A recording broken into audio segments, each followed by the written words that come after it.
When the one with the rifle gets killed, the one who is following picks up the rifle and shoots.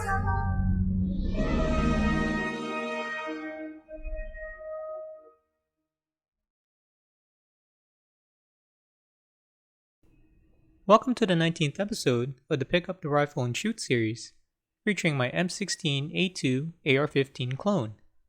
With my last two videos featuring my Canadian C7 style builds, it's now time to focus on some good old American M16s.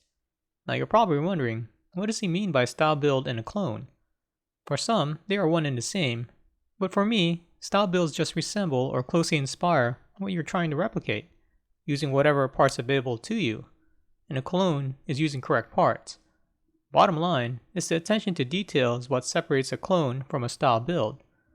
Now remember, this is just my opinion, and like assholes, we all have one, right? Now, let's get back to the rifle at hand. And here she is, my M16A2 AR-15 clone. The M16A2 was considered an improvement over the M16A1, depending on who you talk to. As for me, some of the improvements are beneficial. I do prefer the square front post over the A1's round. The fully adjustable A2 rear sight is perfect for target shooting, and the thicker barrel profile and reinforced A2 lower receiver is a big plus. Other improvements included a longer, better made stock, round handguards, index pistol grip, A2 flash hider, 1-in-7 twist for the barrel, and of course the infamous burst fire capability, replacing the A1's full auto. Again, it depends on who you talk to if the M16A2 was an improvement. But if you take a look at the Canadian C7, in which I also made a video of, the best qualities of the A1 and A2 are together. Now that's an improvement I would rather have. Now, I'll go over in more detail. But first, let's make sure she's all clear.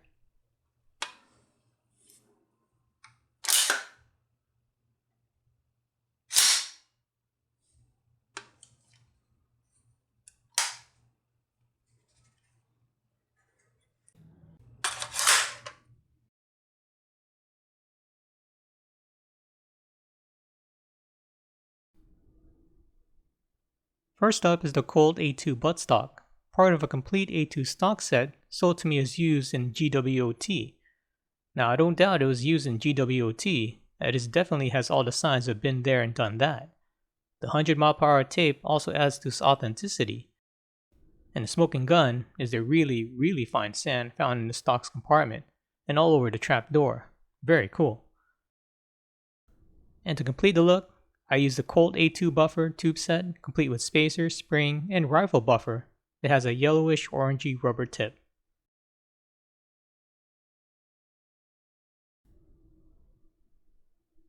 Next up is the lower receiver, a Black Creek Precision BCP A2 lower with the proper M16A2 roll marks, complete with the property of US government and even a burst selector marking.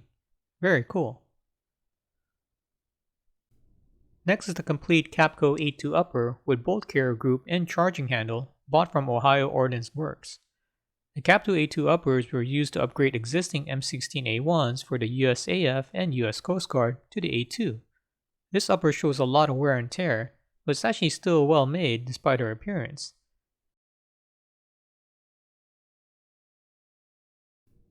The A2 handguard is also from the GWOT complete set, all beat up, faded, and warped. The CAPCO A2 upper originally came with glossy A2 handguards. Quality's on par with Colt's.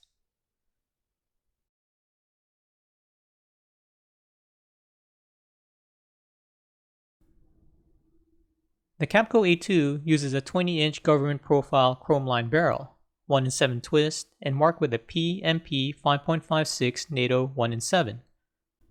It also has a standard A2 flash hider.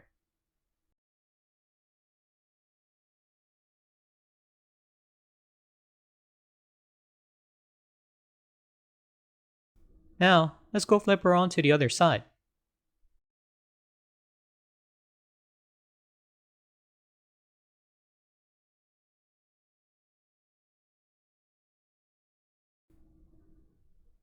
Here's another view of the Colt A2 stock, and I must say, despite her appearance, she is very well made, and I love that battlefield pickup look.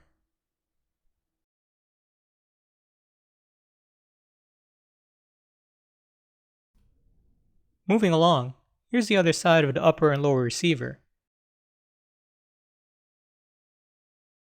You can see the PA forge mark on the upper receiver, which is CAPCO's mark. The bolt carrier itself doesn't have any marks on it, except for MPC on the bolt itself, and I'll just assume it's made for some USGI contract. For the lower receiver, I used a standard lower parts kit from CMMG and replaced the pivot pins with ones from Stag arms for a more authentic look. And lastly, the Colt A2 pistol grip marked F2 underneath, also from the GWOT set.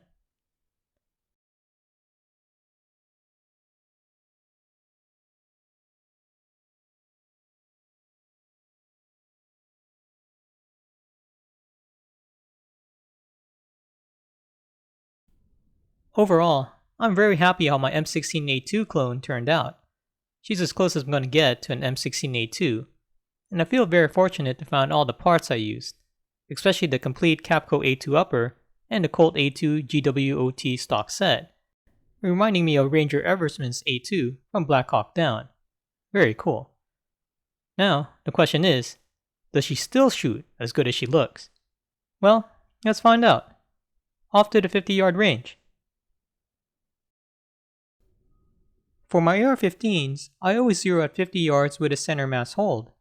I set the rear elevation drum -2 clicks from 8.3 for revised improved battlesight 0 RIBZ, then adjusted the front sight and rear windage until my rounds hit center. I then shot these 3 rounds to confirm my zero. Let's see how it went.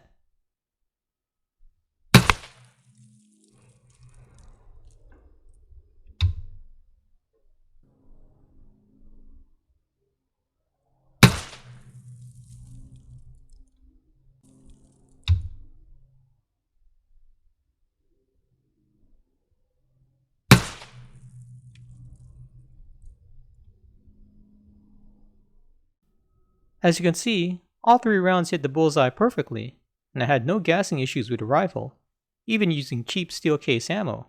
Very cool. Now, let's see how she does at 200 yards.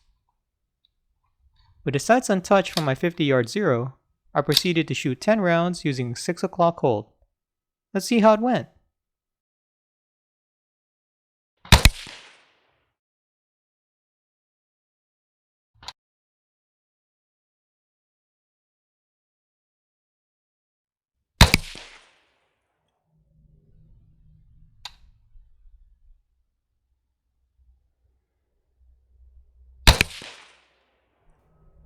The target I'm using is the NRA-C 200-yard target, which has a 13-inch black circle. I also put on a shoot and see 12-inch circle target from Big Dog Targets, so it's easier to see the hits.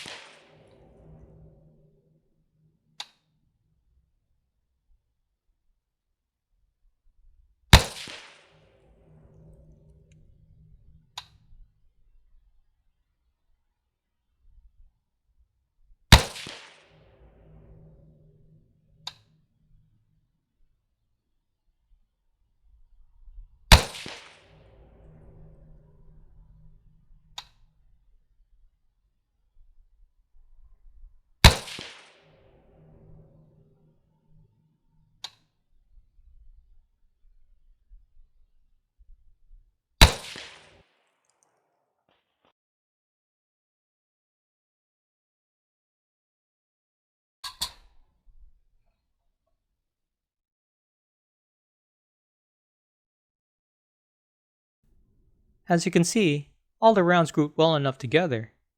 Elevation was good, and windage was about 8 inches to the left of center. And with that data, I could conclude that my M16A2 clone can do 3 MOA at 200 yards with the ammo that I'm using, Academy Monarch 223 55 grain steel case. Shooting 10 rounds gives me an honest measurement of my capability with the ammo that I'm using. I'll measure 8 out of 10 rounds 80%, allowing 2 for shooter errors and flyers. Honestly, I wasn't expecting such results with 55 grain 223 steel case, but nevertheless, I'm very satisfied, and I'm sure she'll even do better with 62 grain ammunition. Now, it's time for another 6-inch steel circle challenge. Still 10 rounds to knock off 5 6-inch steel circle targets, but this time at 100 meters with a little twist. No front support except for the use of a sling. A loop sling, that is. Now, a 50-yard zero at 100 meters would generally hit high, approximately 2 to 3 inches from point of aim. So I held right below the circle, a tad to the right, and luckily completed this challenge in my first attempt. Let's see how it went.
So, it took 6 rounds to complete this challenge.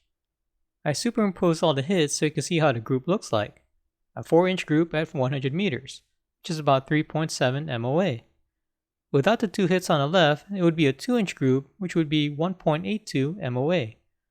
I should have completed this challenge in 5 rounds, but I rushed the 4th shot and missed. But I was able to refocus right after, and hit the remaining 2 targets back to back. Challenge completed. So there you have it, my M16A2 clone. Still able to perform very well besides her well-worn appearance. Just like how the saying goes, don't judge a book by its cover. That certainly applies here. The CAPCO A2 upper shot very well, and I had no issues even with cheap steel case ammo. I'm proud of my M16A2 clone build, and fortunate enough to find correct parts to complete her. And now I'm getting closer to which 20-inch carry handle AR is my favorite. Just one more video to go. Stay tuned, and thanks for watching.